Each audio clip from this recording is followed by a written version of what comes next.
이제 목표를 달성을 한 것이 될 것 같습니다.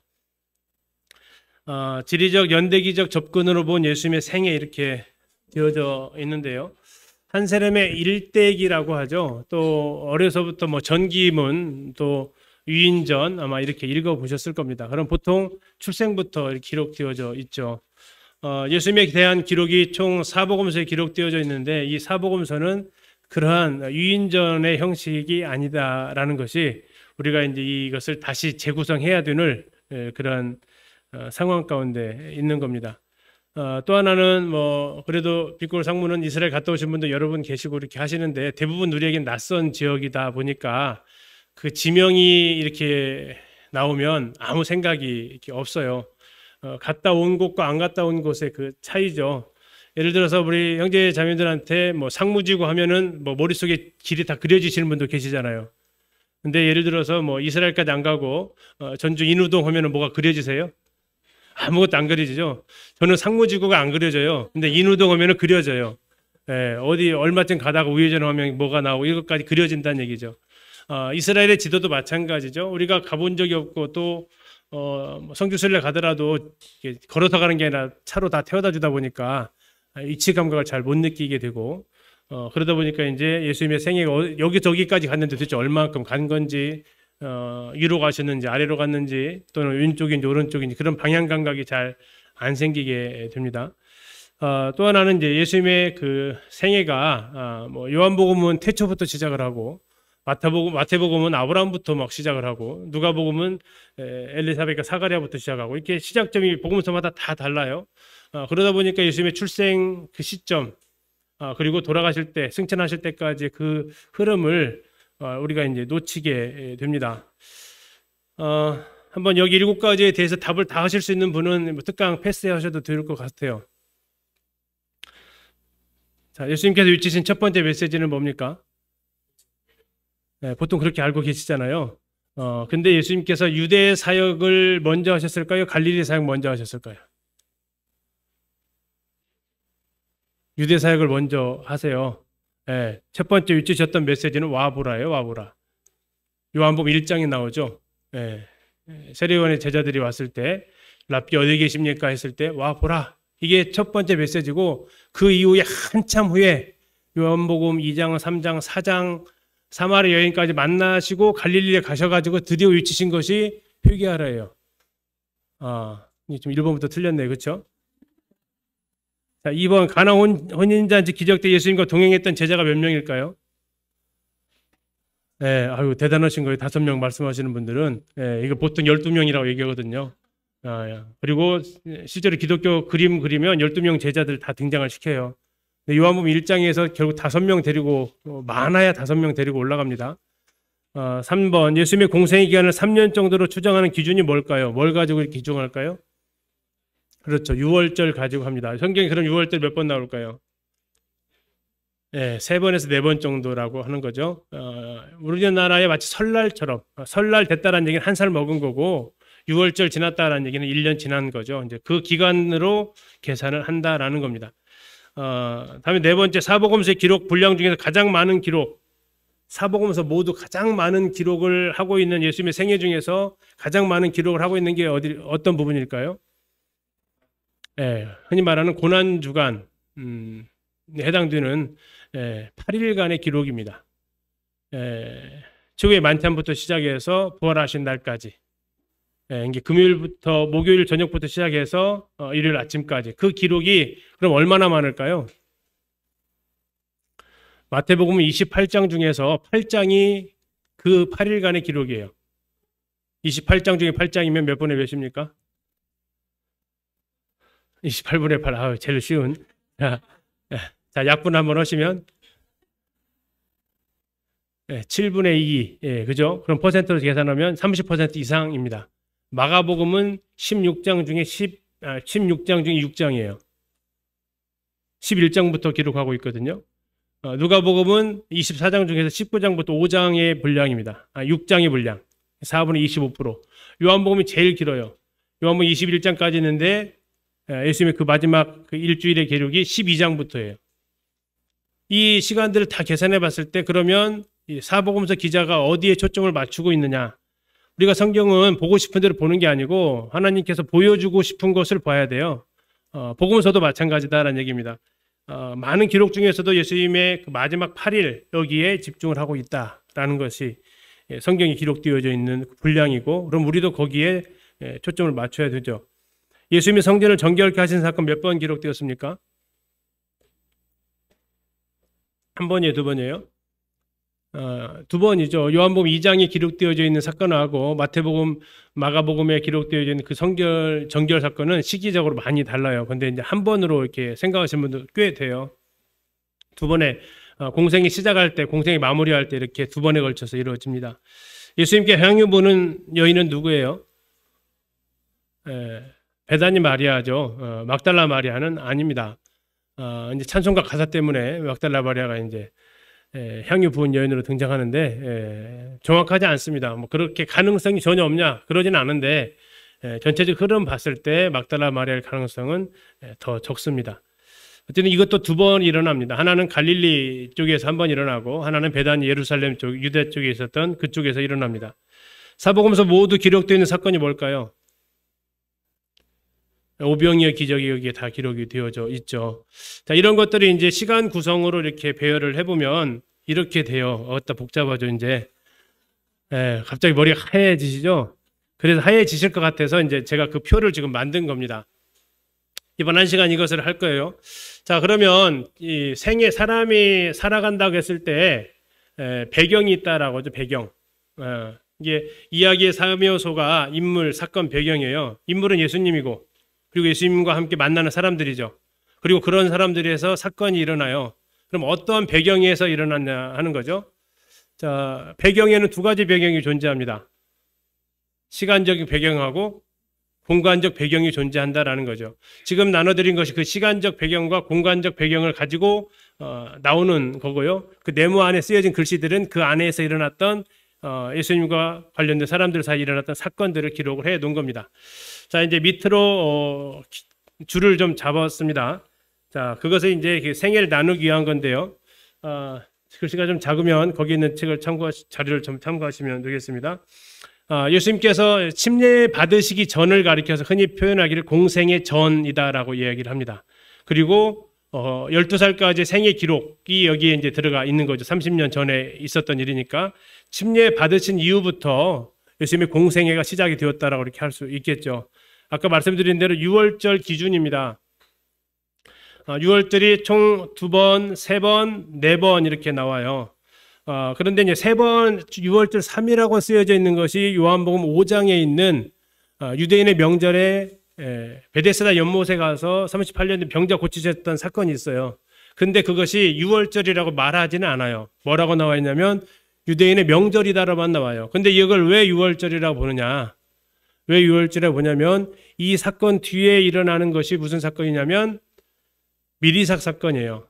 예수님께서 갈릴리로 가시다가 미리삭을 부으셔서 이렇게 드셨다라는 얘기죠.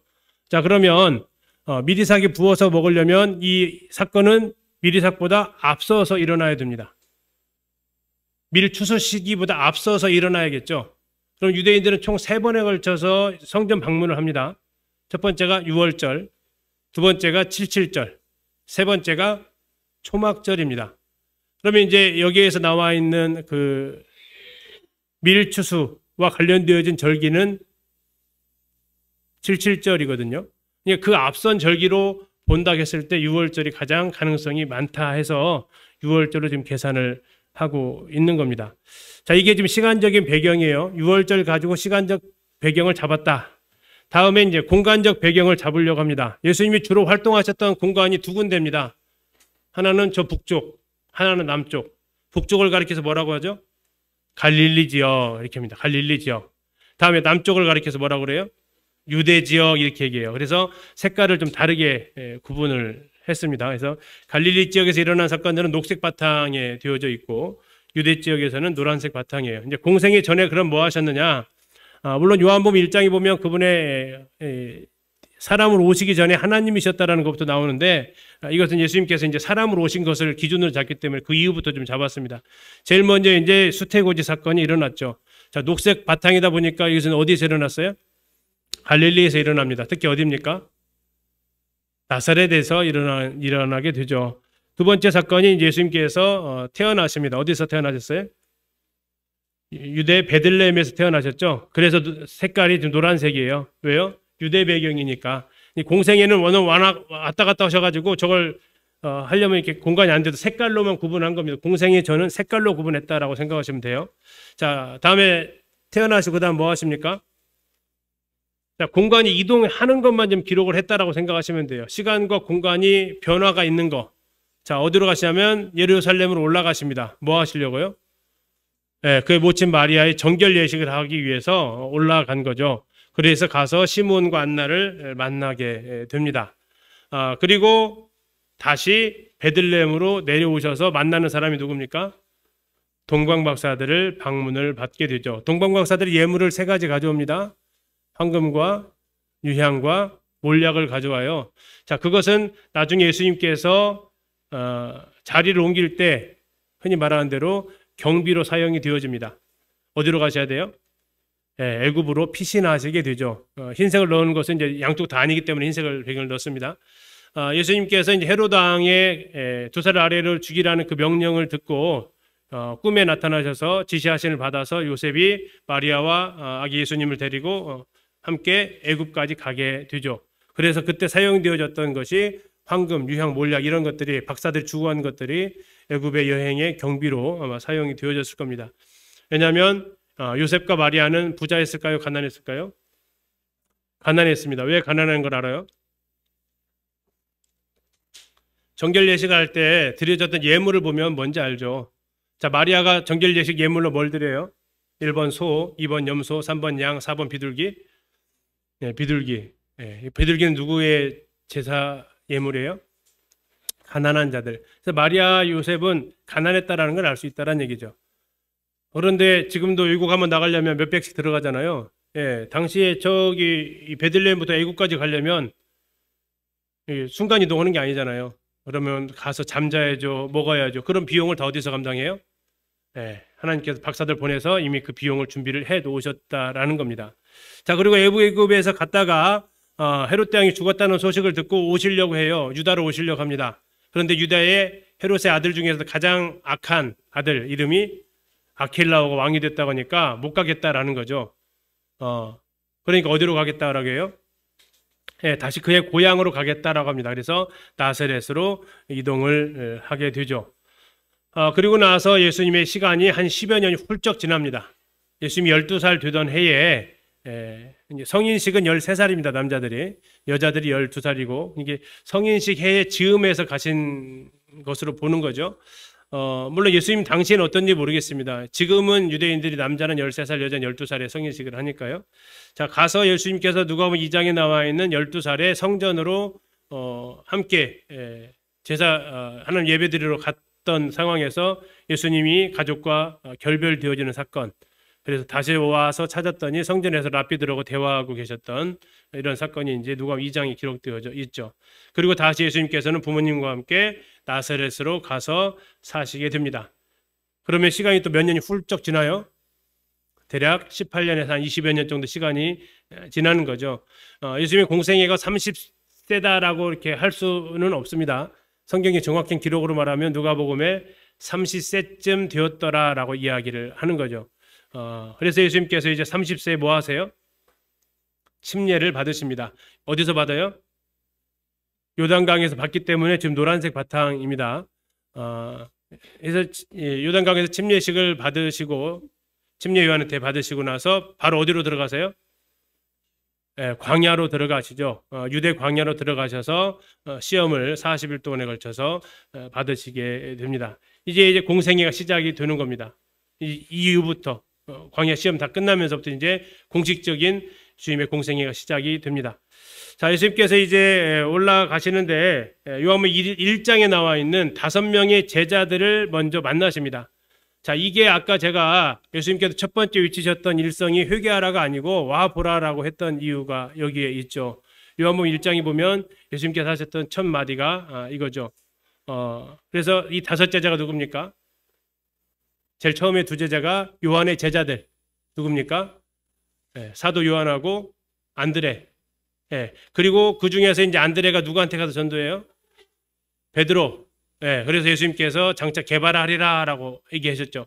그 다음에 또 누구? 빌립. 그리고 빌립이 동네 친구였던 나다나엘. 이렇게 해서 5명이 되는 겁니다. 그것이 요한복음 1장에 나와 있는 5 제자가 되는 거죠. 그 제자를 데리시고 어디로 올라가요? 갈릴리로 올라가시게 됩니다. 왜 갈릴리로 가냐? 이 사람들 전부 다 갈릴리 출신이니까 그래요.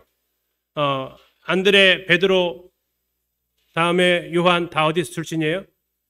갈릴리 베세다 출신이죠. 빌립은 뭐 고향이 나오지 않지만 나다나엘은 가나 출신이고요. 그래서 이 고향이 있는 갈릴리로 올라가게 돼서 거기서 첫 번째 기적이 일어나게 되죠. 가나 혼인잔치에서의 기적이 일어나게 됩니다. 이게 예수님께서 하셨던 첫 번째 기적이다 라는 것을 이제 굉장히 의미가 있는 부분입니다. 이때 5명의 제자가 동행을 했다라는 거죠. 자, 그리고 가나의 혼인잔치 하시고 나서 예수님께서 가셨던 곳이 어디로 가냐면 2장 12절에 가버나움에 들어가셨다라고 이렇게 나옵니다. 가버나움에 들어가신 이유가 뭐냐면 나사렛은 산지에 있어요. 그래서 교통이 굉장히 안 좋습니다. 예수님께서 앞으로 이제 공생애를 시작을 하셔야 되기 때문에 사역을 하시려면 어디에다가 베이스 캠프를 차려야 돼요? 가장 교통이 활발하게 뚫릴 수 있는 곳, 그곳이 가버나움이었다라는 겁니다. 그래서 나중에 이 가버나움을 예수님의 본 동네다라고 얘기를 해요. 2차 동네죠. 그곳에 뭐하러 가셨냐? 방어드로 가신 것으로 봅니다. 어디에다가 베이스 캠프를 치실 것인지에 대한 계획을 잡기 위해서. 이때까지만 아직은 나사렛에 예수님께서 이제 그 집이 있으셨던 거고요. 요한복음 2장에서 이제 그 부분이 잠깐 언급이 되어져 나옵니다. 그리고 나서 2장 그 다음에 이어지는 것이 예루살렘 성전으로 가시는 거죠. 그래서 이제 다시 유턴해서 내려옵니다. 어디까지 오면 예루살렘이니까 유대 땅으로 쭉 내려오는 거죠. 이때 와서 예루살렘에서 성전 정화를 하시게 됩니다. 그러면서 이 성전을 헐라 내가 사흘 만에 일으키겠다 이런 말씀하시면서 자신의 부활을 얘기하셨는데 제자들은 전혀 못 알아들었고, 자, 그때 이제 예수님을 만나러 왔던 한 사람이 등장합니다. 그가 누굽니까? 니고데모라는 사람이 등장을 하게 되죠. 그래서 니고데모와 얘기하면서 이제 모세가 광야에서 뱀을 뜬 것 같이 인자도 들려야 된다라는 것을 말씀을 하시죠. 그것은 하나님이 세상을 사랑하셨기 때문에 누구도 멸망하지 않고 영생을 얻게 하시기 위한 하나님의 방법이셨다라고 얘기합니다. 그리고 나서 예수님의 명성이 점점점 커져갑니다. 그때 이제 예수님의 명성이 커져가는 것이 약간 불만이었던 사람들이 등장하죠. 누굽니까? 침례 요한의 제자들이 나오죠. 그래서 이제 침례 요한한테 가서 사람들이 자꾸 예수님의 인기가 더 많아지는데요. 그때 침례 요한이 이제 한마디 하죠. 그는 뭐 해야 하겠고 흥하여야 하겠고 나는 쇠하여야 하리라 라고 하면서 나는 친구로서의 기쁨이 충만하다 라고 하면서 침례 요한은 자신이 할 일을 잘 알고 있었던 것 같습니다. 이렇게 해서 이제 예수님께서 더 이상 안 두겠다 하셔서 가신 곳이 어디로 가십니까? 세례 요한이 잡히게 돼요. 그 이후에. 그래서 안 두겠다 해서 다시 올라가시게 됩니다. 올라가시는데 어디로 올라가시냐면 그냥 북쪽으로 올라가시는 거죠. 그러면 남과 북을 그 중간에 있었던 도시 하나가 있었어요.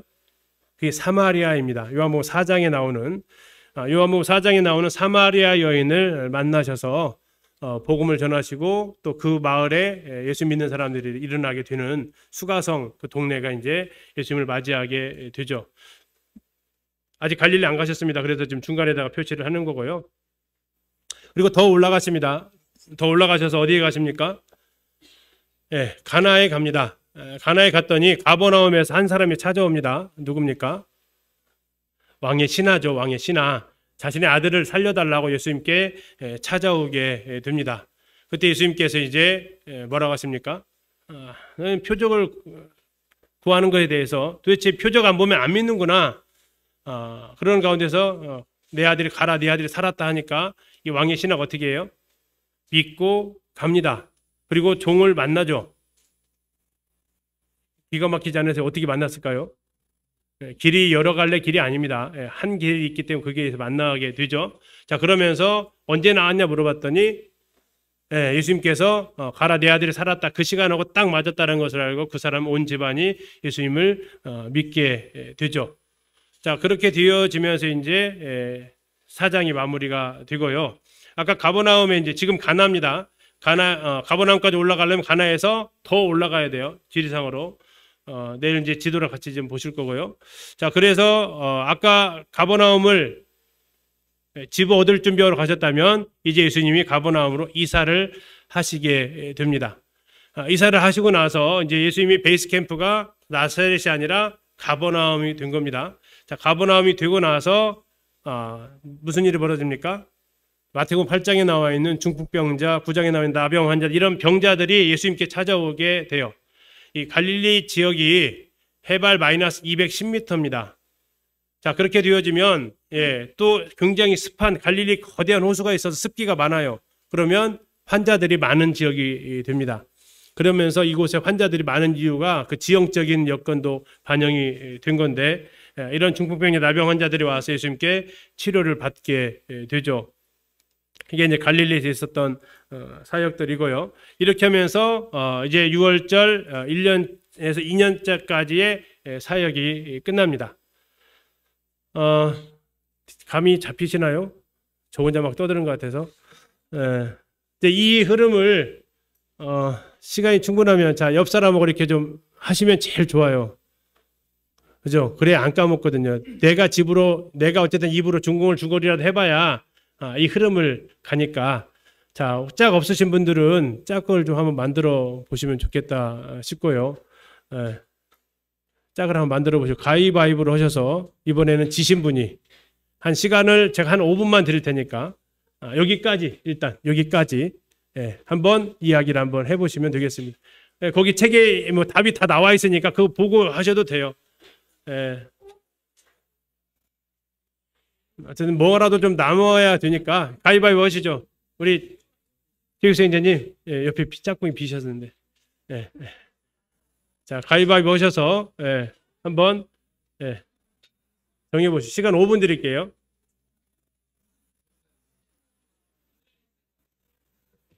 안 내면 지는 거예요. 아니 그 상대방이랑 같이 보시면서 짚어가시면서 이렇게 하셔도 괜찮아요.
1분 남았습니다. 1분.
예, 예, 수고하셨습니다. 다 못 오셨 부분은 이따 쉬는 시간 한번 또 해보시면 좋겠습니다.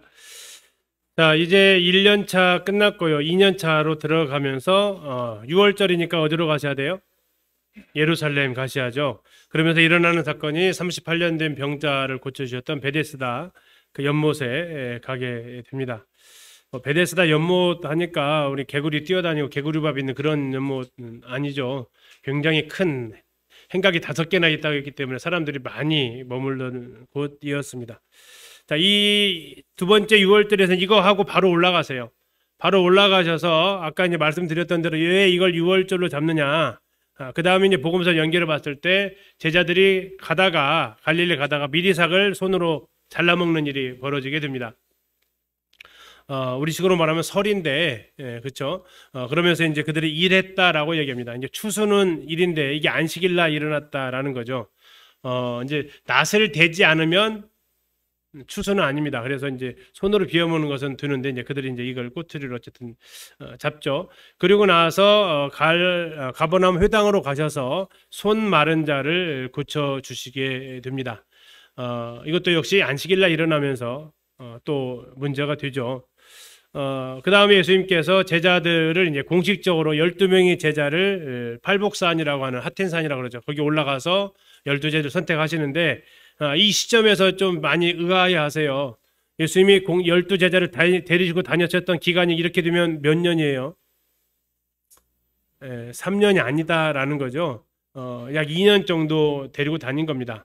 2년 정도 데리고 다녔다라는 것은 그럼 이때 가나 혼인잔치 때도 제자들 5이 있잖아요. 이건 뭐냐라는 거죠. 이때는 쉽게 얘기해서 파트타임으로 데리고 다녔고 이때 12제자를 선택한 이후부터는 어떻게 해요?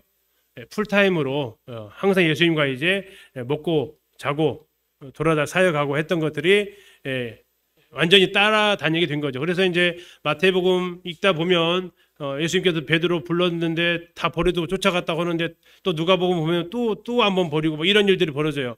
왜냐면 이제 파트타임을 했기 때문에 그렇고요. 누가복음 6장에 가서야 또 마태복음 10장에 가서 12제자를 선택하는 장면이 나옵니다. 그래서 12제자는 공생에 3년 내내 따라다닌 게 아니었고 파트타임으로는 물론 따라다녔습니다. 그러나 2년 차에 이렇게 풀타임으로 따라다녔다라는 겁니다. 자, 12제자를 이렇게 선발했으면 뭐 해야 돼요?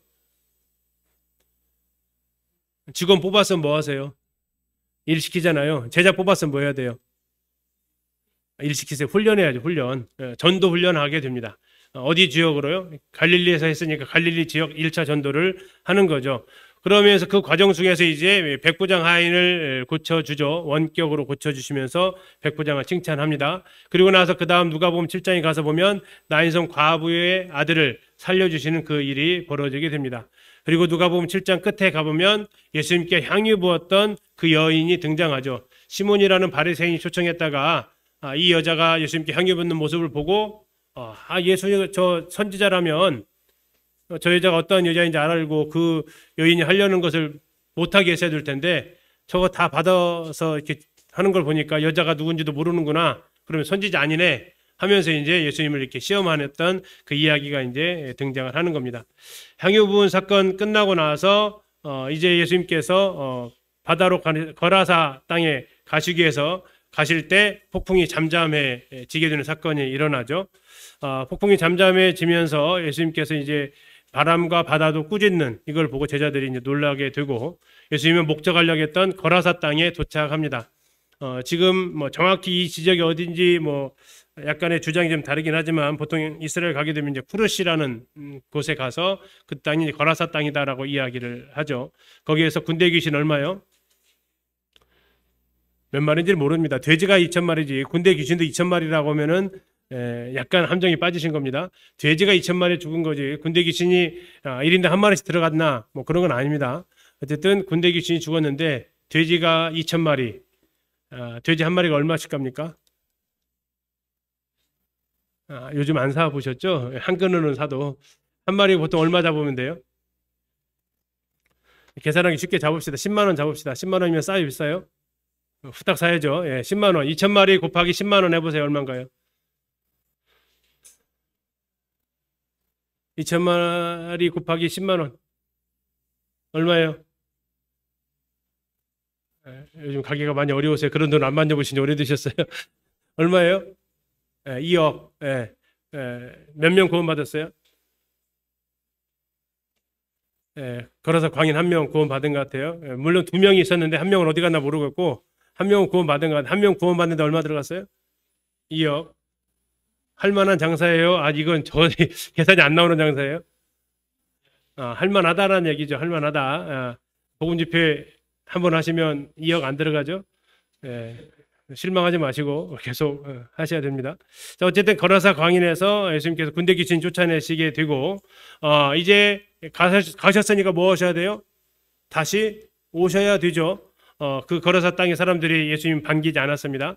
그래서 예수님 오셔가지고 다시 이 갈릴리 서편으로 오셔서 이 가버나움에서 혈류증 걸렸던 여인을 만나는데 원래 이 여인이 목적이 아니었습니다. 예수님 도착하니까 회당장 야이로가 내 딸을 좀 살려주십시오 하면서 왔죠. 그런데 가다가 누가 혈류증 걸렸던 여인이 예수님을 만난 겁니다.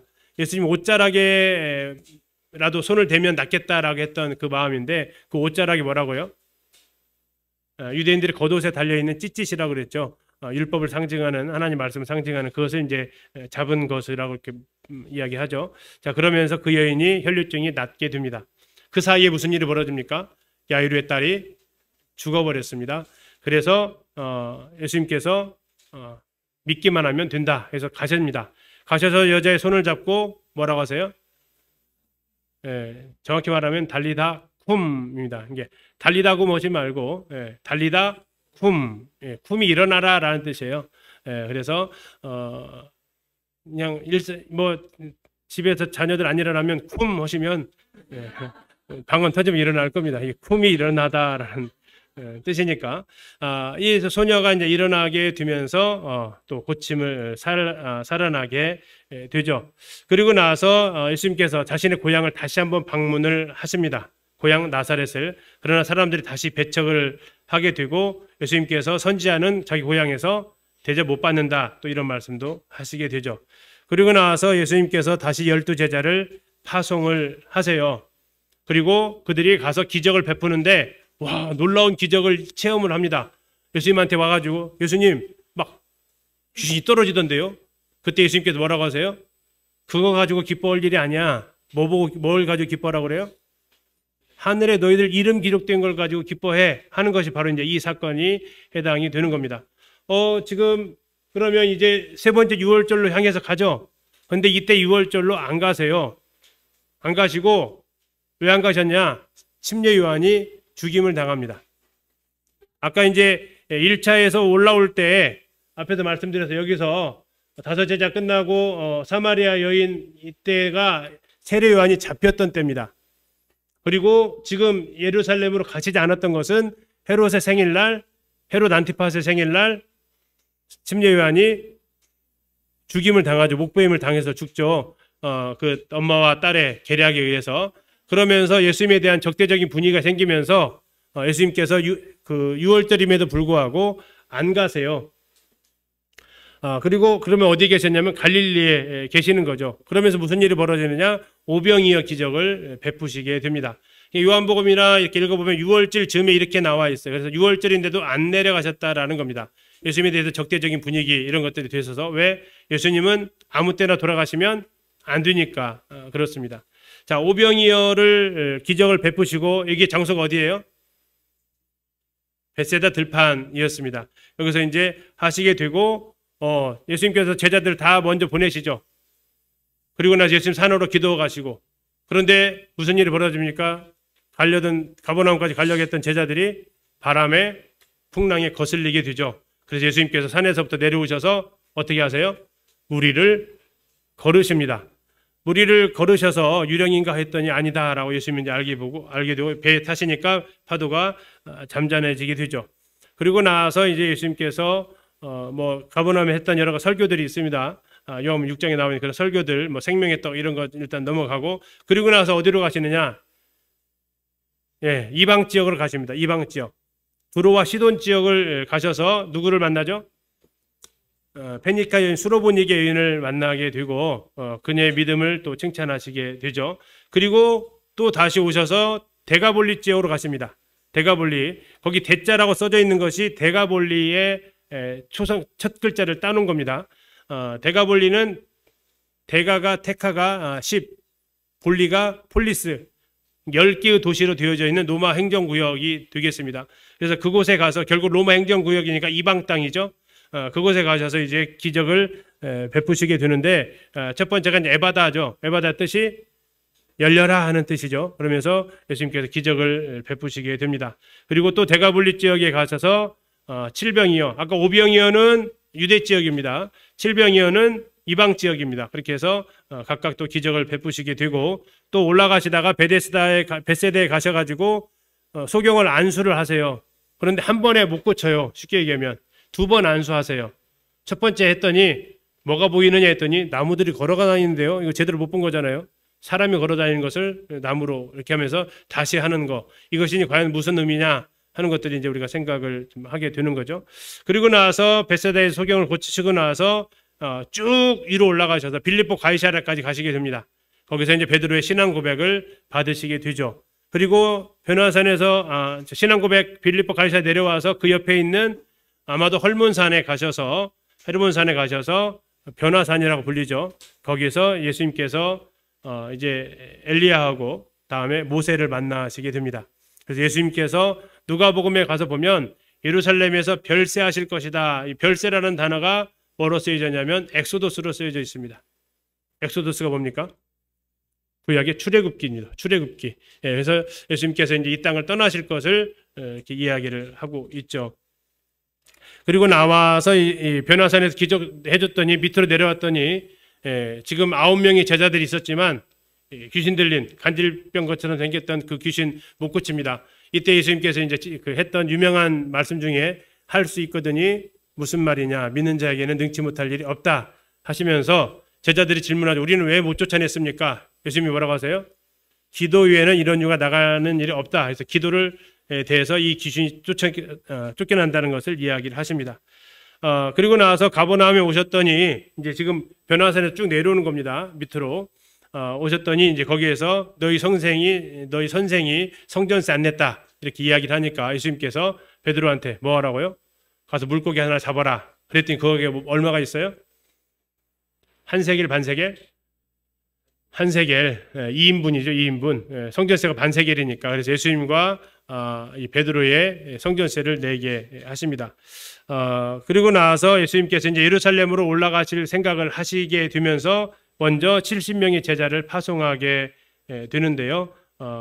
아까는 12제자를 데리고 전도 여행했던 이제는 70명이 되는 겁니다. 이 70명의 제자 중에서 성경에 이름 나오는 사람 한 명 있죠. 사도행전 1장에 나오는 가룟 유다 대신에 제자 된 사람. 네. 아마 이 70인의 제자 중에 한 명으로 생각을 하는 거죠. 아무튼 이렇게 해서 이제 70인 파송하게 되고 예수님은 초막절에 요한복음 7장에서 이제 올라가시게 됩니다. 그리고 나서 이제 유대 땅에 가서 베다니에 있었던 마리아와 마르다 영접을 받으시고 다음에 예루살렘 올라가셔서 수전절 하누카라고 했었습니다. 전에 수전절에 가셔서 나와 아버지는 하나다. 누구도 내 손에서, 내 아버지 손에서 빼앗을 자 없다, 이렇게 이야기를 하시면서 유대인들이 반감을 사게 됩니다. 그리고 예수님이 이제 더 이상 예루살렘에 있을 수 없으셔서 이제 에브라임 쪽으로 가서 사역을 하시게 되고, 또 베레아 땅, 요단강 건너편입니다. 베레아 땅에 가셔서 누가복음에 나와 있는 여러 비유, 여러분 잘 아시는 탕자 비유, 또 부자와 나사로 비유, 이런 비유들을 이 베레아 땅에서 많이 베푸시게 됩니다. 그리고 나서 이제 마리아의 오라버니 나사로를 살리는 기적 요한복음 11장에 나오고요. 다시 이제 에브라임 쪽으로 돌아가셔서 예수님만 죽이려고 한 게 아니라 나사로까지 죽이려고 하니까 에브라임 쪽으로 돌아가시게, 도피하시게 되죠. 자, 그리고 이제 예수님이 돌아가실 날이 이제 얼마 안 남았습니다. 그 가운데에서 사마리아 밑에 있었던 지역 중에 하나가 이제 10명의 문둥병자 중에서 유일하게 감사로 왔던 사마리아 사람들 이야기하시고, 부자 청년은 어떤 이야기가 나와요? 하나님 나라에 들어가 얼마나 어려운지, 낙타가 바늘게 들어가는 것보다 더 어렵다 하면서 부자 청년 이야기하시면서, 그런데 예수님께 이때 무슨 말씀하시냐면, 사람으로서는 할 수 없으되 하나님으로서는 다 할 수 있다라고 하시죠. 그럼 하나님 하시는 이야기가 이제 나오게 됩니다. 그것은 이제 삭개오가 구원받는 이야기로 연결이 되어지는 겁니다. 누가복음에서는. 자, 이제 예수님께서 3번에 걸쳐서 죽을 걸 얘기하시고, 바디메오, 삭개오, 고향이 둘 다 어디예요? 여리고에서 바디메오를 고치시고 삭개오를 구원하시는 이 장면. 결국 삭개오를 통해서 하나님은 하실 수 있구나, 부자도 구원받을 수 있구나 하는 걸 보여주는 장면이 됩니다. 그리고 이제 자기 오빠를 살려주신 예수님께, 마리아가 예수님께 향유를 붓게 되고, 다음 예수님께서는 드디어 예루살렘 입성합니다. 성경을 이렇게 구분할 때 예루살렘 입성했던 이 시기가 굉장히 중요한 전환점이 된다라는 거죠. 이게 마태복음 21장, 마가복음 11장, 누가복음 19장, 요한복음 12장에서 이 예루살렘 입성이 된다. 이때부터 뭐가 됩니까? 그러면 예수님의 고난 주간이 시작이 되어진다라고 이렇게 생각하시면 되겠습니다. 그래서 이 장면이 이제 중요하고요. 이제 월요일 날 들어가셔서 성전 정결케 하시고, 화요일 날 들어가서 세계 부자, 세금 논쟁, 계명 논쟁, 부활 논쟁, 다윗의 자손 논쟁, 이 세계 부자 논쟁을 하십니다. 이 세계 부자 그 첫 글자만 딴 겁니다. 그 다음에 수요일 날, 월요일 날 성전 정결, 화요일 날 세계 부자, 수요일 날 유다가 변심합니다. 예수님을 팔려고 계획을 세우게 되죠. 목요일 날 최후의 만찬, 그리고 그 밤에 겟세마네로 가셔서 기도하시게 되죠. 그리고 예수님께서 다시 잡히시게 됩니다. 그리고 그 다음날 아침에 십자가를 지시게 됩니다. 자, 십자가에서 죽으시고 나서 예수님은 사흘 만에 부활하시고요. 부활 후에 약 11차례 정도 제자들한테 나타나세요. 그 대표적인 것으로 막달라 마리아가 처음 부활의 증인입니다. 그 다음에 엠마오로 가는 제자들한테 또 나타나시게 되고, 첫날 부활했던 날 도마가 그 자리에 없어서 예수님 안 믿었죠. 그래서 8일 후에 다시 도마에게 나타나셔서 도마의 신앙 고백을 받으십니다. 주는 그리스도시요 살아계신 하나님의 아들이십니다라는 고백을 받게 되고요. 그 다음에 녹색으로 칠해져 있죠. 왜요? 갈릴리로 올라가셨습니다. 예수님께서 갈릴리에서 만나자고 했잖아요. 거기에 가셔서 우리가 마태복음 28장에 나와 있는 28장 18절부터 20절 나와 있는 너희는 가서 모든 족속으로 제자를 삼아 그 명령을 하시게 되고, 다시 유대 땅으로 오셔서 제자들 보는 가운데서 승천해서 올라가시게 됩니다. 자, 이제 이 내용을 조금 더 자세하게 앞으로 5시간 동안에 볼 거고요. 그래서 그때 좀 단락을 나눠서 이렇게 아까 했던 대로 연습하는 시간을 좀 드리고, 나 요새 잠이 잘 안 온다 하시면 이거 꺼내놓고 하나씩 하다가 도대체 내가 어디서 멈추는지, 어디서부터 생각이 안 나는지 이렇게 하시다 보면 머릿속으로 자꾸 이렇게 그려보시면 도움이 되시겠습니다. 예, 5분만 쉴게요. 5분만요. 예, 5분만 쉬고 호세아서 들어가.